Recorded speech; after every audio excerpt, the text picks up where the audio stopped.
Some people find it a chore to cook. Some people do not like to cook. And some people love to cook like us. Welcome back.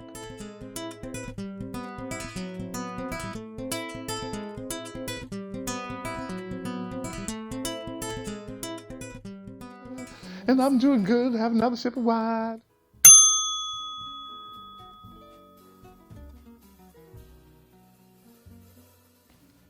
Hi, everybody, and welcome back to In the Kitchen. Today we have two parts. The first part is going to be our tricolor pasta. Really, really good, really good. We're going to add to that some of the tips from some fresh broccoli. Also, we're going to add some cheese. We're going to add some mozzarella cheese, some regular heirloom tomatoes, and some of the sweet peppers that I roasted on the stove. You'll see the video pop up. We're going to add olives to that and sprinkle a little parsley at the end. So let's get started. I already have the pasta. I cooked that a while ago. So the next step I want to do is add some of the broccoli tips. Now I just want the very tips. I don't want the ends of it. I want the very, very tips. And this is going to be good. It's going to be a nice little crunch. And it's not going to be too much, if you know what I mean. So there we go. See, some very, very small tips. I don't want it to take over the dish, but I want it to be there. You know, okay.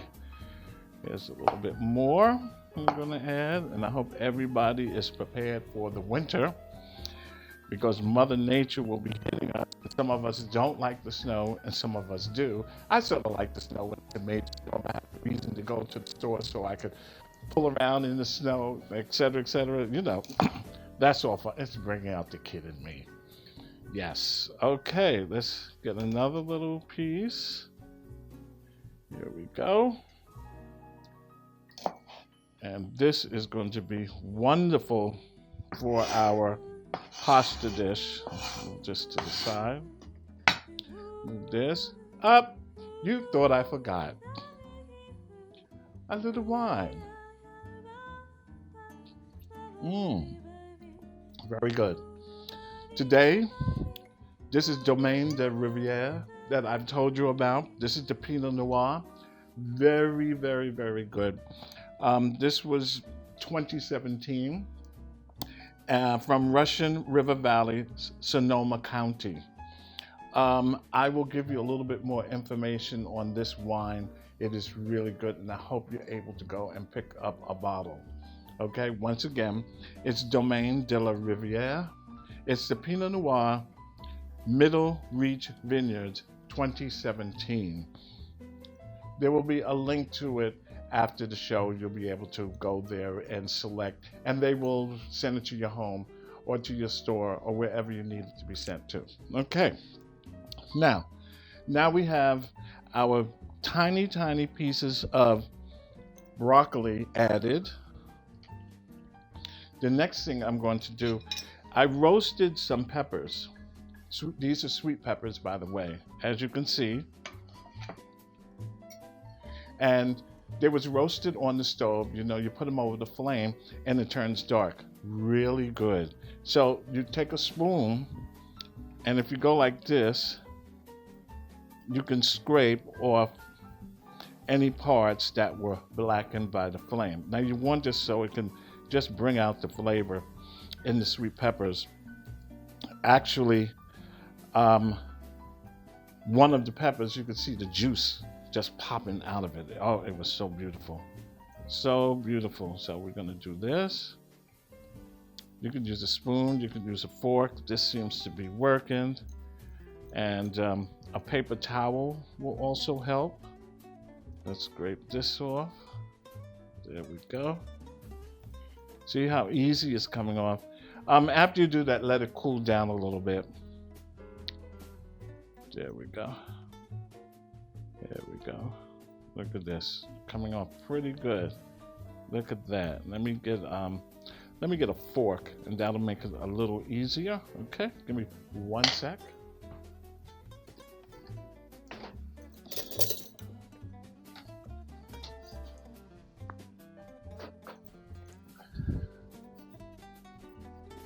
I'm back.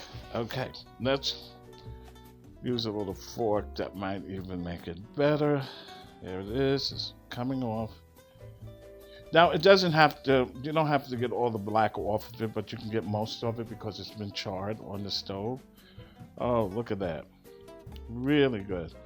That's one. Let's do another. This is very easy. You don't have to have the flame too high. Just have it at a medium height or low, and it will blacken after a few minutes. It's going to take a couple of minutes. It won't happen right away, but you'll love it. The taste is just really good. And look how it popped open. Okay, that's our second. And here goes our third. Yes, this is looking good. So send me an email or something and let me know what you people are working on and your favorite dishes, and I'll see if I can, put it on the show for you, and of course give you credit for the recipe. I have to do that. Why put somebody's recipe up on television and don't give them credit? Of course I give you credit. Maybe we'll have a little competition and bring you guys on the show and see who makes the best dish. Okay, there we go. That's that. Let's clean our board off. Now, we got that part. I'm gonna take these peppers and I'm gonna cut them lengthwise. Once again, they're sweet peppers. And these are gonna go right in the salad. Our pasta salad, as I should say. There we go. We have the other one. Let's do the same. This is really going to be good. We're going to throw down on this tonight. You know what I mean? Yeah. And here's our next one. Oh boy, look at this. You'll see it in a minute. I'll show it to you. Let's move this aside and clean off my hands. And of course have a sip of wine. So good. Okay. Now that we did this part, let me move this over a little bit. Move this into focus so you'll be able to see. We have the first part of our pasta salad, which is looking good. If you want, you can add as much peppers. That's left up to you. The next step I have is some roasted heirloom cherry tomatoes. I took these, put them on a cookie sheet, and I put them in the oven, and I put it on broil on high, and after a while you'll be able to see the juices coming out. So good. So this is our next step. I'm going to add the. Now some of them I kept whole. All of them are not roasted. And you should see the juice that's coming out of these heirloom tomatoes. So good. Oh my goodness. Yeah, that's it. Oh wow. This is going to be, as a friend of mine, Deborah, says, the best. Yes. Let me toss this a little. Oh, wow. What a nice presentation. It makes me want to jump in and have some right now. Okay, now. That is the third step of putting this pasta salad together. It's going to go along with the meatloaf that I will be making next. It's going to be a turkey meatloaf, and you are going to love it when you make it yourself. Watch how I put this together. All the ingredients, all the seasonings, beautiful, beautiful, beautiful setting when I take this and I put on the plate with the meatloaf. It's a meal in itself, and then somebody's going to ring the bell. Beep. Okay, so this is our pasta. We're getting there. Okay, the next step up, I'm going to add some cheese. Some cheese to it. Okay. Yeah, this looks good. Oh my goodness. Yes. Okay. This is sensational, and look how easy it is. Your family will definitely love this. I am very, very sure. Look at that. Okay.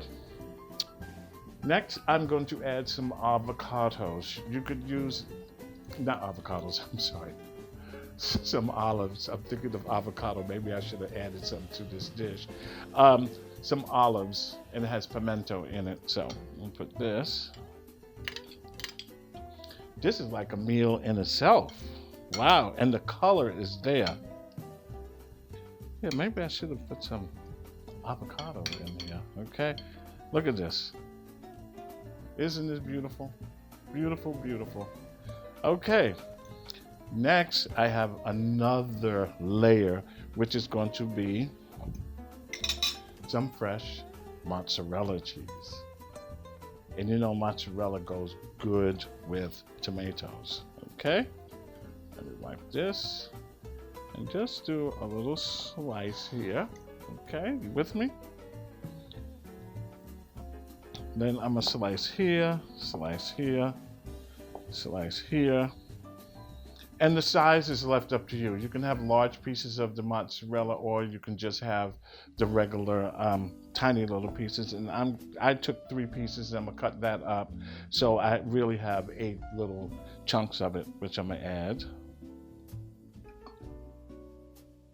Really good. I think I want a little bit more. Yeah. So here we go. And I'm gonna cut this way, and cut the halves in halves, right?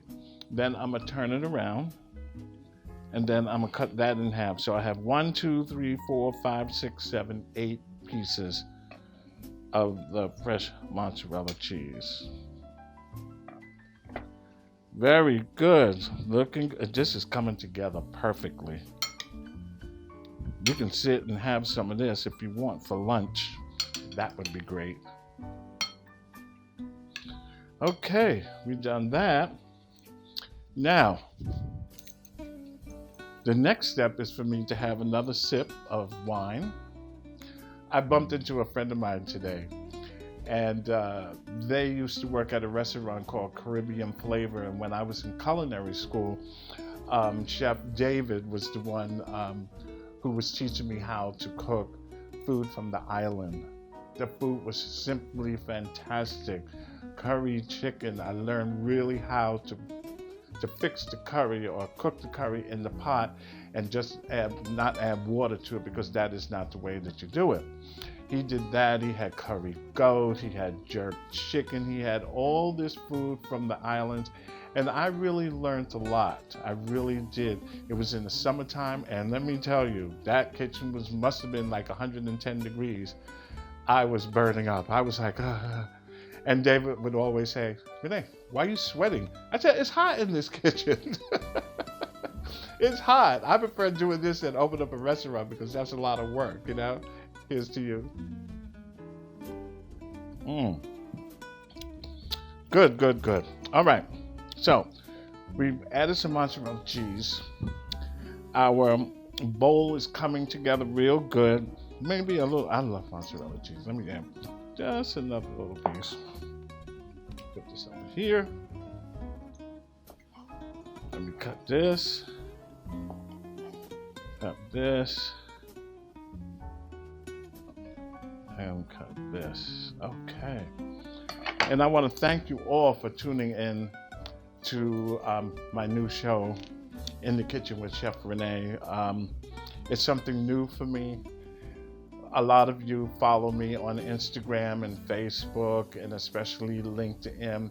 And now I had the opportunity to have this show, which is running for 1 hour. And I really thank you so much. It's a lot coming up. I'll be visiting restaurants. I will be going to some of the churches, and after service, you know, how they are cooking that food downstairs. They have the collard greens, etc., etc. You are going to love what's coming up on future episodes of this show, okay? All right, so now that I have this, and this is pretty much straightened up, the next step, I'm going to add some fresh parsley. There we go. Some fresh parsley to this dish. The color is sensational. Really, really sensational. And last but not the least, I'm going to add avocado oil. I don't know if any of you bought it, but it is really, really good. It's called avocado oil. Give me 1 sec.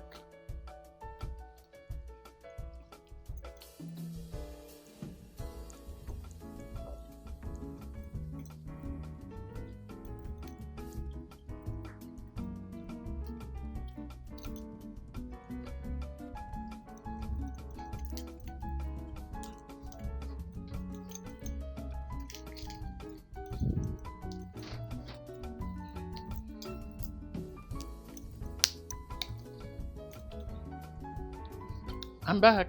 Sorry, I forgot to put it on the table, but those things happen. This is a cold pressed 100% pure avocado oil. It is really, really a good oil. I've used it before. You can use this for various things, for cooking, drizzling over salads, etc., etc. And it's not very pungent, but it's light and it's worth for you to buy it. Okay? So I just add just a little. I'm adding maybe a tablespoon. There we go. Let's mix this together. This is the salad. Oops. Something is jumping out of the bowl. There we go. Well, here we are with my tricolor pasta with the tips of broccoli, also heirloom roasted tomatoes and regular tomatoes. The heirloom, when you roast them, you're going to cut those in half. I also have sweet peppers that I roasted on the stove. Very, very good. Mozzarella cheese, and I sprinkled a little bit of the parsley on top, and I ended it with the avocado oil. It's really, really good. You are going to love this when you make it, okay? And once again, you know me.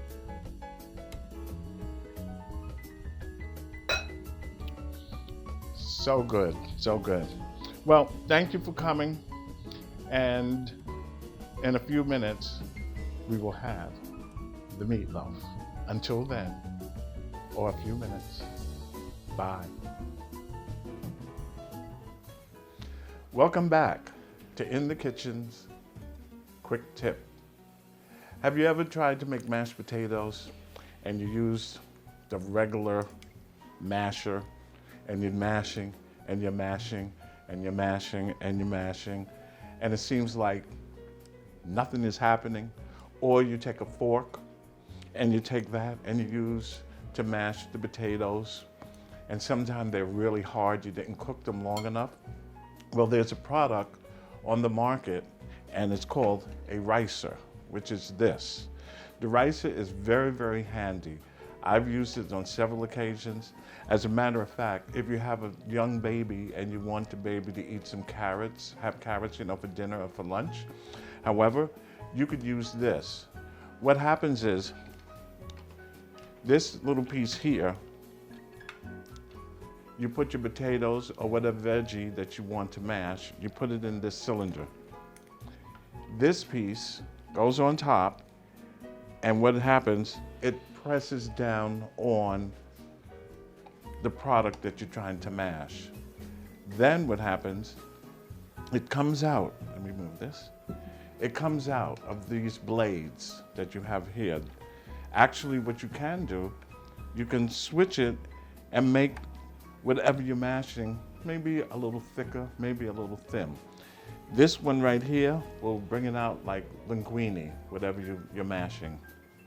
If you turn it a little bit, you have here some little squares and it changes. If you turn a little bit more, as you turn it, the style that you're mashing varies, okay? Now, what you also can do, you can remove this piece by going like this, and then you just have the little squares. And whatever you're mashing is gonna come out like, just like that. Maybe the kids would like to see their food look a little different. They say, oh, look, it's little squares, whatever it may be. Carrots, broccoli I wouldn't use, but mostly potatoes and carrots. Then, here's your blade. You just take this, and it fits on here because I took it off. Let's see. There we go. Okay, there we go.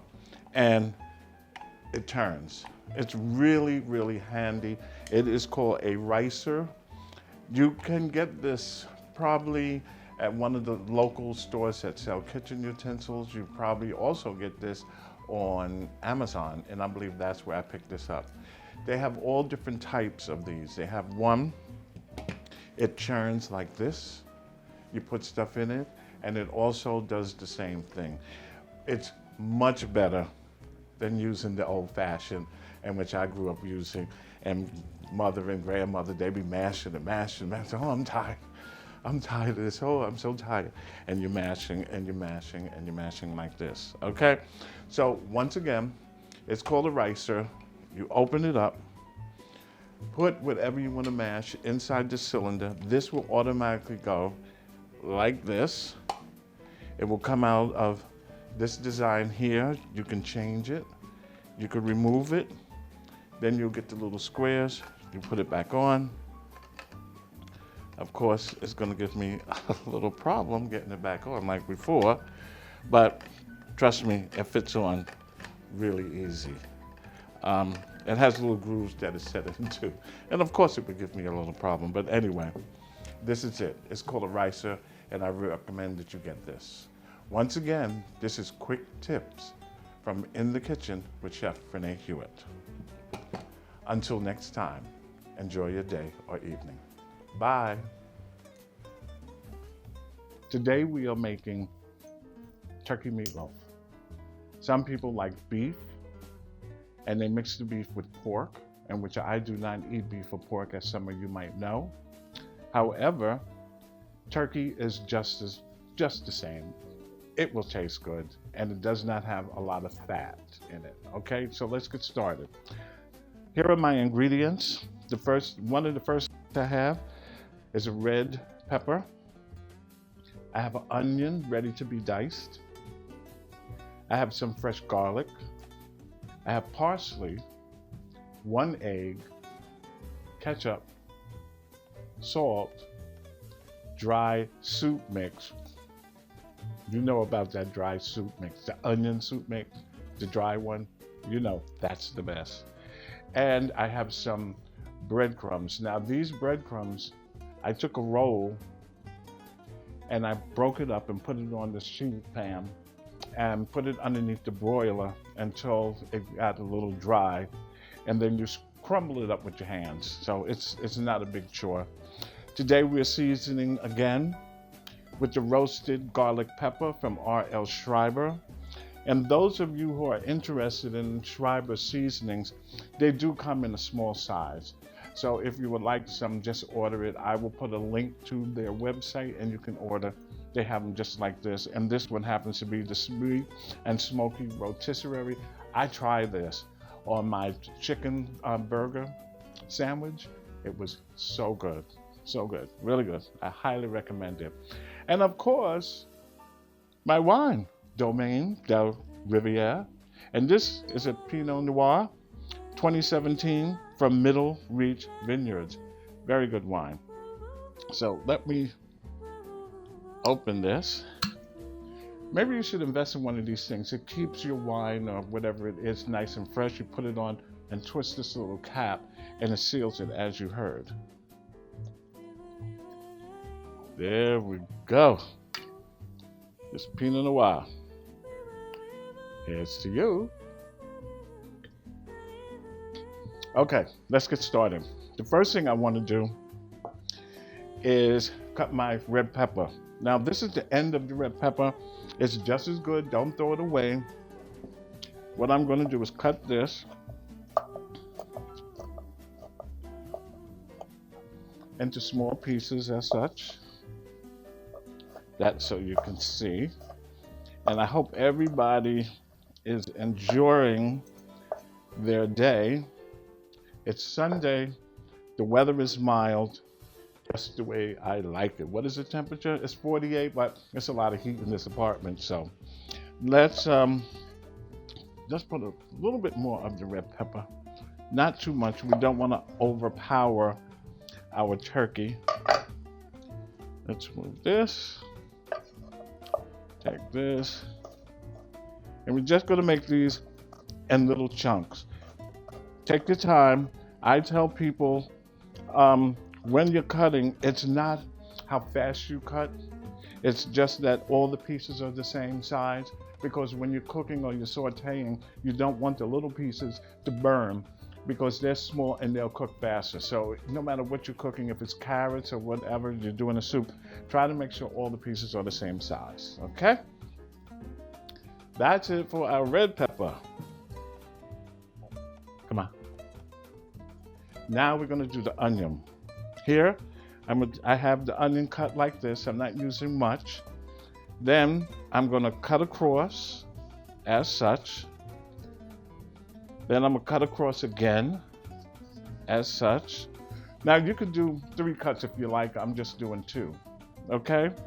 Then you're gonna cut down as such. You see that? Again and again. And my pieces are falling apart, but that's okay. And we're gonna cut and cut. Okay. So here we go. These onion pieces, hold on, are approximately the same size as the red pepper, as you can see. Okay?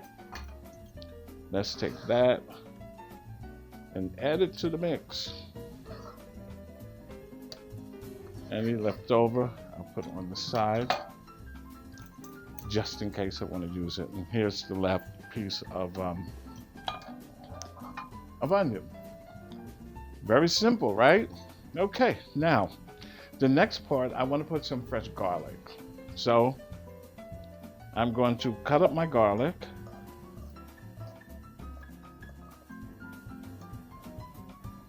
As such. And remember to watch your fingers. Be very careful. This is going to be perfect. And let's cut these. You don't want this little end piece, it's a little raggedy, as I call it. That's up to you. Some people want to use every piece and not waste food. Okay? And I don't blame them. All right. This garlic smells good. We like garlic, so you see how much I'm adding to it. Good, right? Perfect. Where's my towel? Dry my hands a little bit. Another sip of wine. Okay. So some of the upcoming shows, I'm going to have a couple of chefs come on. They're going to join me and we're going to cook together. I have 2 friends of mine. They're going to come on and they're going to talk about recipes that was brought up from years, from the grandmothers and great grandmothers. And after I interviewed her and talked to them, then what we're going to do, we're going to try and create the dish. I'll also be visiting some of the churches, go downstairs after service, and interview these women who are cooking some fantastic food. I think they need to be honored and shown that they can cook as well. You don't see that much on television. And I thought I would just bring it up on the plate and let these people be recognized, because some of them are really, really great cooks. I should call them chefs. Okay, let's move on. All right, so next I'm going to add my egg. I have one egg and my handy little whisk. And I'll beat this up. Now, I also learned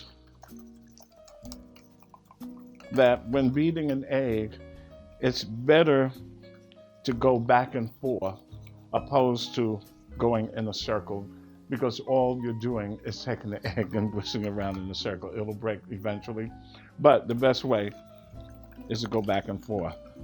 And as you can see, it took less time. Okay, so I'm gonna add my egg to this. Good. Okay, we're moving right along. Next, I'm going to add some parsley. Now, I chopped up a little parsley earlier. There we go. This is going to be delicious. Now, basically, your meatloaf is the same as you were seasoning a turkey burger. It's basically the same, but this is in one large piece, okay? There we go. Let's clean our knife off.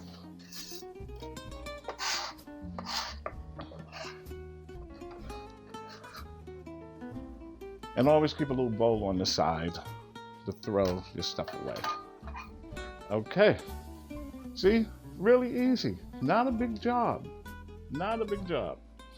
Okay, next. Let's add a little salt.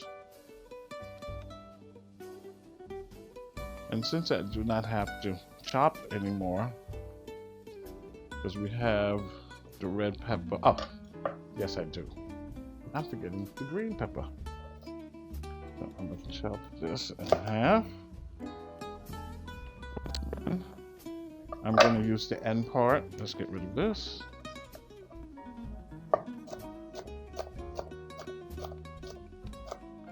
Turn it around. Let's do this. See that? The same size. Let's add our green pepper to the mix. Okay, it's very important, like I mentioned before, to try and make sure all your cuttings are the same size.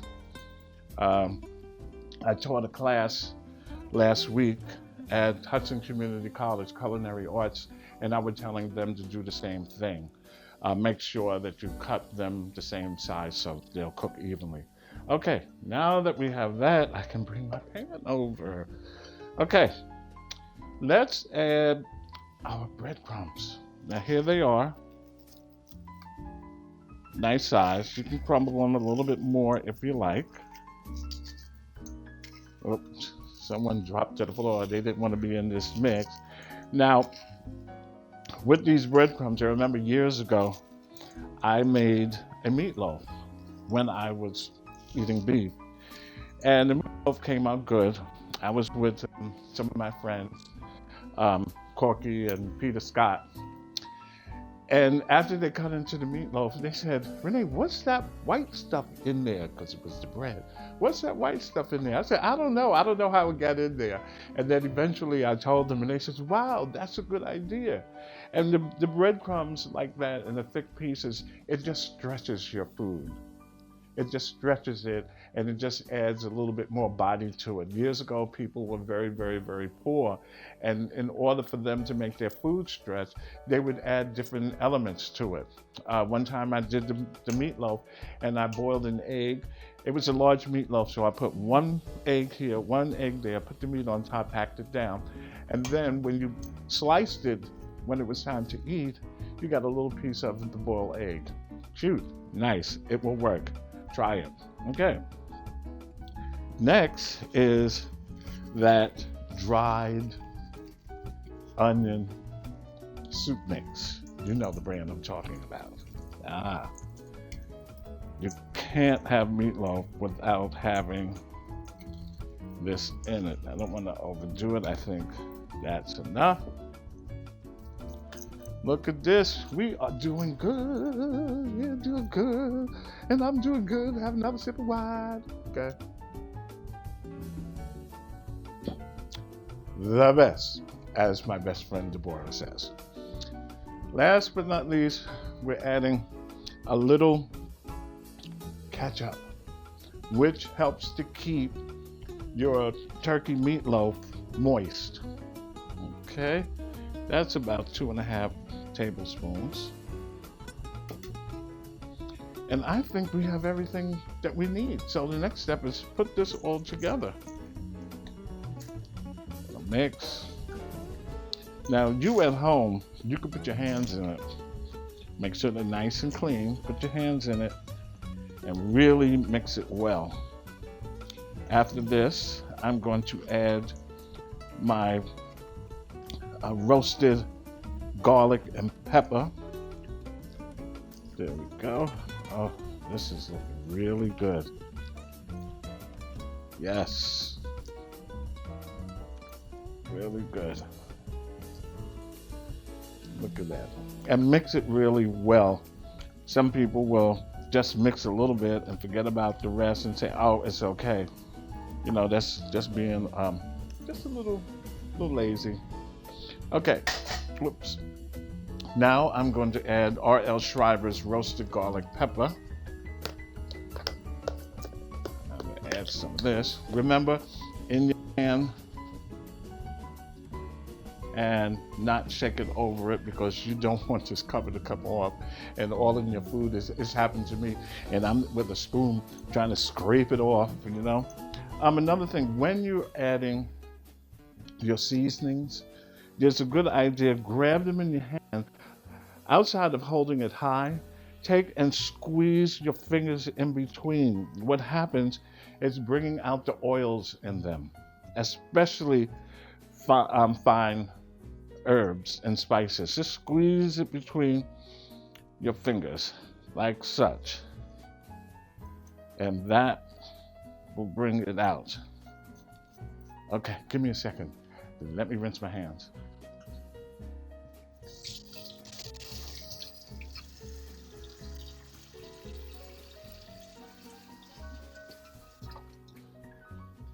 Bye-bye. I'm back. Wow, that looks good. Oh my goodness. This looks really, really good. You can see the seasonings in it, and it smells good. Oh yeah. Oh yeah. Who's coming over for dinner? This is gonna be really good. Oh my. You can see the color in it from the parsley, the peppers, all of that. I'm gonna mix this very, very well, because there's little pockets you can see that doesn't have any seasoning in them. Okay, now put all of this aside, and my wonderful Alaram's knife that I saw on the internet. And this chef knife is really good. It's very, very sharp. But anyway, when you are cooking, always remember to sharpen your knives first, because they do become dull, especially when you're cutting on a cutting board as such. Okay? I am using my cast iron baking pan for my meatloaf. If you don't have cast iron, invest in one. It is so well worth it.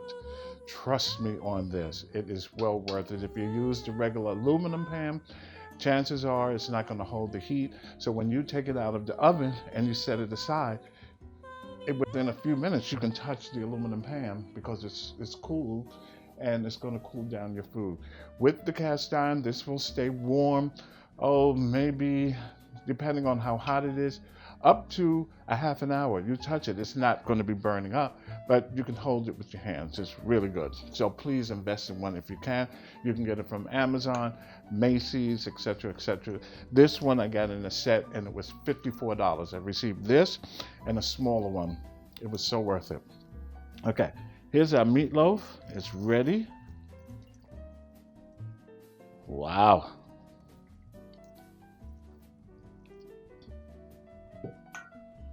Look at that. So what I'm going to do now, depending on how many people I'm cooking for, I have made a meatloaf actually that filled this pan. I actually did. It was that many people that was eating, so it was well worth it. Okay, and yes, my hands are clean as you saw me go over there and wash them. Okay, now you can make it about an inch or two thick. It will, it'll cook evenly, so don't worry about it. And I'm just moving it into the center of the pan. My oven is heating up to 350 degrees, which is a good thing. And we're going to throw down on this, along with the tricolor pasta that I made. And that is unbelievably good. Really, really good. A nice Sunday dinner. Okay. Now, you see, that is perfect. Yes. Let me do this. Now, some people, what they do while they're baking their meatloaf, they put the ketchup on top. I wait until it's just about half done, and then I add the ketchup to it. Okay? So here it is, our wonderful turkey meatloaf. I hope you make it. I know that you can, that you're going to enjoy it as we will today, because we are going to throw down in your name. Okay? So one more look. Our turkey meatloaf ready to go in the oven at 350 degrees until the internal temperature reaches about 160, and you'll be able to tell. Some juice is going to pour out from it. And then, like I said, near the end, I put the ketchup on top and just leave it. Okay? Until next time, here's to you.